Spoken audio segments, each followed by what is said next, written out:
Snoring isn't just annoying, it could be a warning sign of high blood pressure. According to Yale Medicine, about 90 million Americans snore, and 25% do so regularly. A new global study from Flinders University, involving 12,000 people, found that regular snorers, especially overweight, middle-aged men, are at a much higher risk of developing hypertension.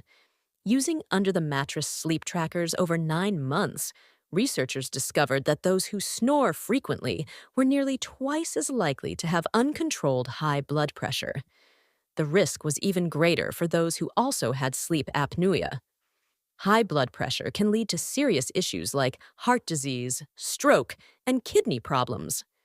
Experts say this is the strongest evidence yet linking snoring to serious health risks, and it's a sign that treating snoring might help prevent those dangers.